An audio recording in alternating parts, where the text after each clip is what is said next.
Whole life insurance and universal life insurance are not the same thing. Just watching, I'm not going to say his name. I love his channel. This guy, he just did a video on life insurance. He said whole life insurance, otherwise known as universal life insurance, and they're kind of two completely different things, my friends. Two completely different things. Whole life insurance, all right? The risk is on the insurance company. Now remember, life insurance as a whole is a unilateral contract. All right, once you sign the contract, the only person at risk anymore for whole life or term life or any kind of life insurance is literally the insurance company. Because as long as you do what you need to be done, i.e. you make sure you pay the premiums, and we'll get into universal life here in just a second where there's a little bit more risk here. But as long as you make sure the premiums are paid to keep the policy funded, the life insurance company cannot renege on your contract. There's usually a 2-year, I forgot what they call it, but almost like a deductible. And that way, if you kill yourself within the first 2 years, they won't pay.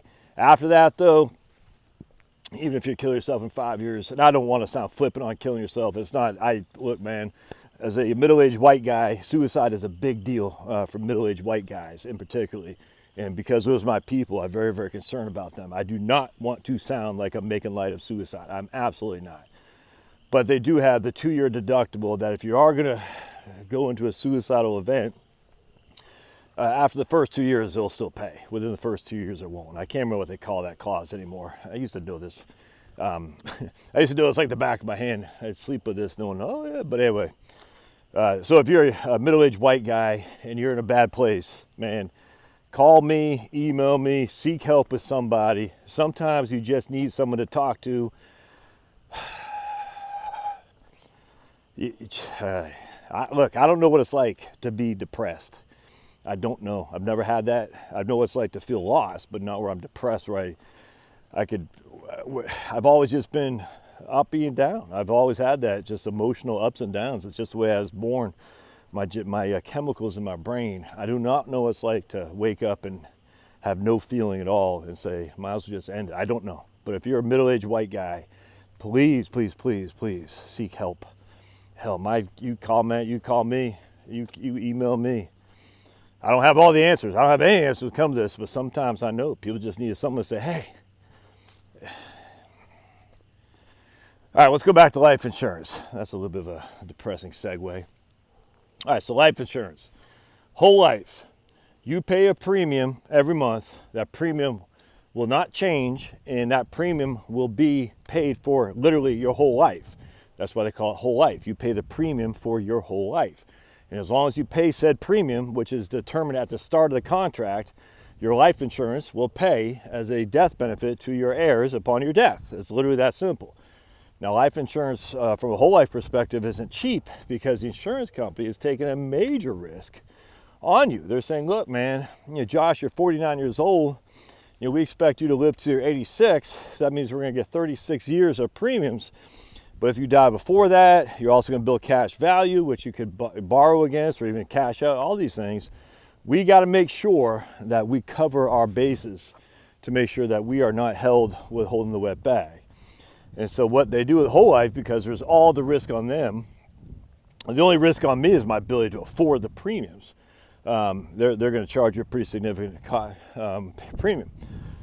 That's just a fact, because they can't raise those premiums as you get older either. So what happens is they're essentially saying, we're going to average out the premiums so that way when you're 90, your premiums aren't $10,000 a month, but when you're 50, your premiums are $50 a month.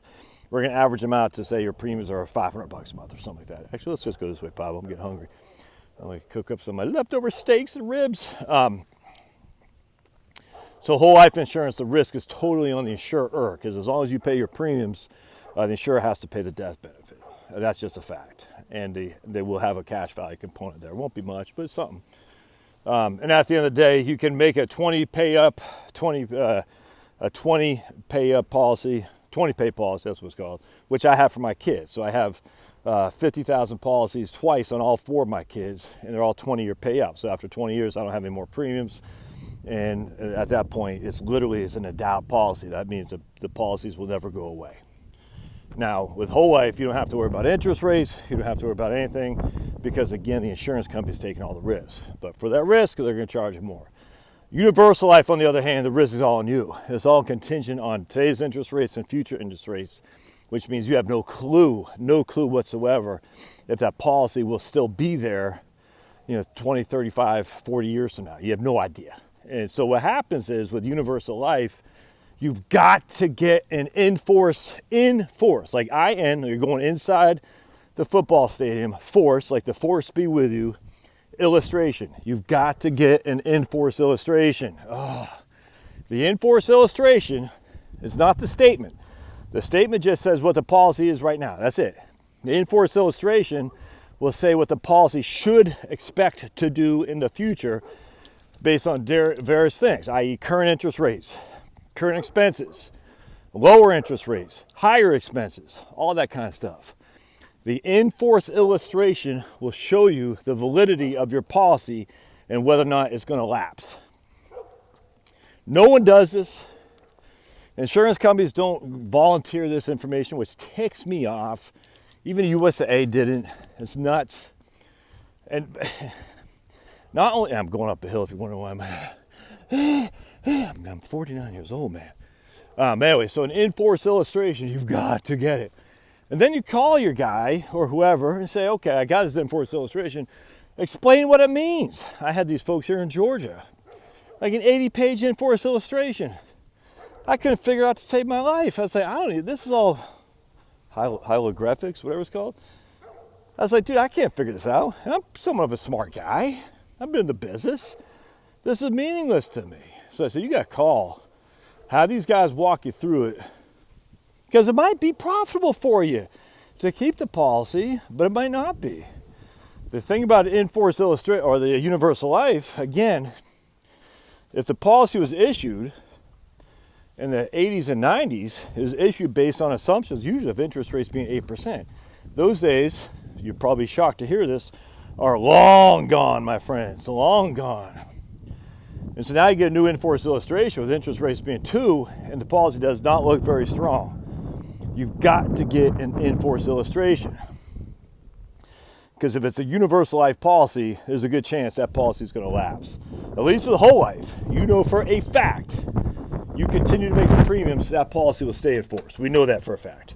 Universal life, you continue to make the premiums, that policy could go the way of the dodo bird. Now, the issue is the insurance company, they're still on the hook for the policy. All right, they're still on the, good boy, let's get you a treat there, big poopy. They're still on the hook for the policy. But you might have to come up with money in order to keep the policy in force. Let me give you an example. When I was working at USAA in Center City, Philadelphia, I had a doc come down to my office from New Jersey.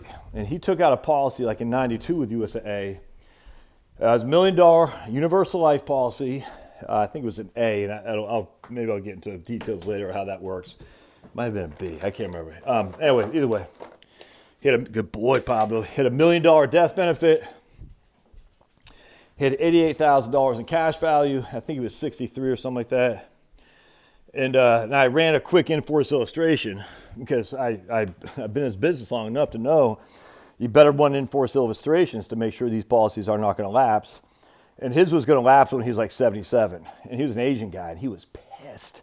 He was so mad. I said, I didn't say this, but I felt like saying, man, you're lucky I'm talking to you now, because most people just overlook this because they don't know what the freaking butt from a hole in the ground when it comes to how this stuff works. And I said, so we have some things to do. Now, thankfully, he had $250,000 in a money market that wasn't paying crap.